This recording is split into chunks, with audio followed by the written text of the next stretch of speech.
सागरी जैवविविधतेबद्दल जागरूकता वाढवत जबाबदार पर्यटनाला प्रोत्साहन देण्यासाठी रत्नागिरी शहरात 15 ते 18 जानेवारी या कालावधीत सागर महोत्सवाचे आयोजन करण्यात आले. आसमंत बेनेव्होलन्स फाउंडेशनतर्फे हे आयोजन करण्यात आले. महोत्सवात अभ्यास फेरा, तज्ज्ञांची व्याख्याने आणि सांस्कृतिक कार्यक्रमांच्या माध्यमातून समुद्राबद्दल जागरूकता वाढवली जाणार आहे.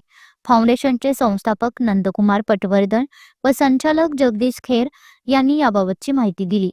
यावर्षीचा सागर महोत्सव जानेवारीमध्ये 4थं वर्ष आहे.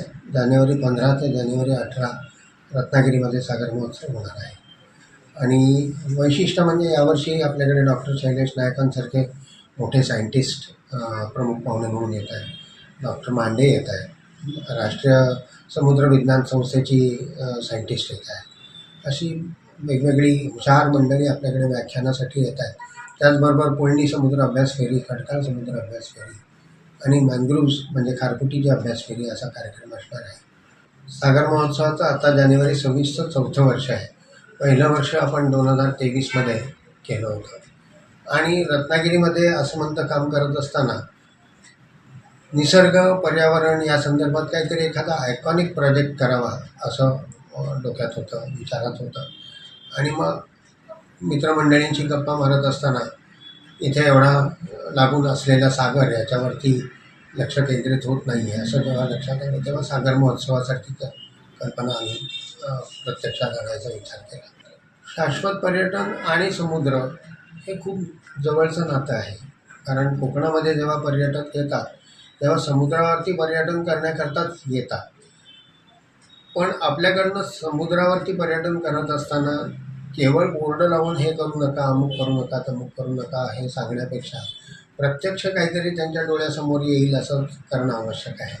समुद्र पुळणीवरती चालत असताना इंटरटायडल झोनमध्ये जेव्हा तुम्ही गाडी फिरवता तेव्हा त्या गाडीच्या चाकाखाली अनेक छोटे छोटे जीव मरण पावतात. हे किती लोकांना माहिती आहे हे बऱ्याच लोकांना माहितीच नसेल. त्यामुळे मग ते गाडी फिरवतात.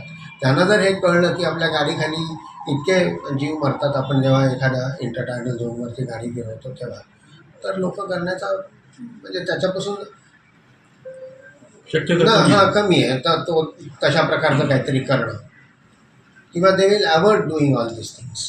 कांदळवन अभ्यास फेरीमध्ये कांदळवनाचं महत्त्व, कांदळवनाचे किती प्रकार आहेत ते, आणि कांदळवनाच्या ची जी झाडं आहेत त्याच्या मुळामध्ये किती प्रकारचे मासे हॅचिंग करतात, त्यानंतर कासवं आणि त्यांची पिल्लं, आणि हे सगळं तिथे हॅचिंग होतं हे लोकांना माहितीच नसतं. त्यामुळे तिथे अशा प्रकारच्या अभ्यास फेरीतनं आपण ही सगळी माहिती लोकांपर्यंत देत असतो.